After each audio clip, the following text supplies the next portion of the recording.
Шамил Гарипов зиратҡа барып йылы идем. Балашаҡ суҡмаҡларын иркәләп сөйәсе дип жырлай бер егет радиодан. Эх, шушы сүзләр.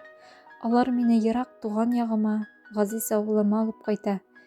Алай ғына да түгел, ҡулларымнан җитәкләп ауыл урамдарына алып сыға. Су буйларын урап уза. Җиләкле яланларға әйди. Нинди рәхәт, нинди бәхетле, нинди йомшаҡ, җилле шаҡ бит ул балашаҡ. Безнең ғаилә ауылдағы иң матур ғаиләләрнең берсе иде. Өйөбөздә ҡәҙерле кешеләр, дәү әни белән дәү әти бар. Әти-әни пар ҡанаты аҫтында 3 бала тәгәрәшеп үсеп киләбеҙ. Мин уртансысы, минән соң сеңлем бар иде. Ә абыйыбыҙ безнең өсөн һәр яҡтан да үрнәк булды. Бәләкәйҙән үк һәр эшкә дә ҡатышып, булдыра алмасаҡ та ҡул арасында ҡыҫылып үстек. Әти белән әни бер-берсенә матур сүздәр белән гелендәшәләр. Бик тәмле ҡоймаҡ пешерә. Бабай мәсеттән ҡайта. Жылы, нурлы өй. Нисек рәхәт иде, тәнгә, җанға рәхәт иде. Эшләсәк тә гел хеҙмәт белән генә мәш килмәдек. Уйынға ваҡыт табай идек. Безнең балашаҡтан да күңелле балашаҡ булмағандыр ул. Табиғәт балалары идек бит. Ширәмдә аунадыҡ, су ҡойондоҡ, ҡарға шумып, ҡар бәрешәйдек. Урамда рәхәт, өйҙә рәхәт. Шул саҡларны күҙ алдына китереп йыуанам мин хәзер.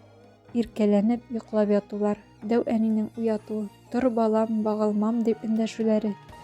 Менә шушы әкиәтне шәл-пәрәмәк китерҙе бит аяусыз яҙмыш. Әтиебеҙне юғалттыҡ. Зур юл фажиғәсенә тарып, шунда уҡ жан бирҙе ул. Әти белән бергә өйөбөҙҙән дә, ауылыбыҙҙан да нур ҡашты. Йәшәүнең матурлығы юғалды. Донъя кителеп төшкән күк булды. Ауыл кешеләре дә үҙгәрҙе шикелле. Сөнки барысы да әтине бик ныҡ яраттылар, хөрмәт иттеләр. Зур абыйлар әтине зиратҡа илтеп ҡайтҡан көннән соң бер кеше дә йылмаймады, көлмәде кебек, хәтта бала сағаларҙа. Шул рәүешле миңә 7 йәш ваҡытта бала сағым тамамланды. Әни йылый, дәү әни белән дәү әти үкси. Хәтта абыйым да бәргәләнеп илады шул саҡта. Аларны ҡыҙғанып, мин иладым. Әтине юғалтыу ачысын үсә-үсә генә аңладым. Бигерәкләр дә ащы хәсрәт икән бит ул ғазиз әткәйсез ҡалыу. Минең иң бәхетле чағым булған икән бит ул әтиле ваҡыт. Мин бит зур саҡ астында, киң жилкә артында ышыҡланған булғанмын. Мин бит әтиле булғанмын. Тормош аяусыз. Әтине юғалтҡандан соң безнең өсөн ҡараңғы көннәр генә түгел, ғәмсез тормош башланды. Күп кенә эшләребездә булышыусы булмады. Сүз тыңламадылар. Әнине кешегә санламаған әҙәмдәр ҙә күп иде. Ауылның дәрәжәле ҡарты булса да, дәү әтине дә шит иттеләр. Сөнки өйҙә әти юҡ иде. Бөтөн малайҙар, ҡыҙҙар әти дип өндәшкәндә аларға эйәреп әти дип ебәргән саҡлар күп була иде. Бер кемгә дә әйтмәйсә зиратҡа барып йылый идем. Әтине бик сағындым. Мине армияға озатыу кисәсенән соң әти ҡосаҡлап илады. Дәү әти ҡосаҡлап илады. Атаң исән булсамы, их, әти исән булсамы, бу тормош, бу ғаләм үҙгә булыр иде бит. Әни дә сыңар ҡанатлы ҡош кебек моңаймаҫ, ҡояш кебек балҡып торор иде. Әтиле булыр идек бит. Армияда ваҡытта әтинең ҡәҙерен тағын да нығыраҡ аңладым. Ир буласы кеше син, тырыш, дейәйде әти миңә. Юҡса ул ваҡытта сабый ғына булғанмын һәм был сүҙҙәрнең мәғнәсен бөтөнләй аңламағанмын бит.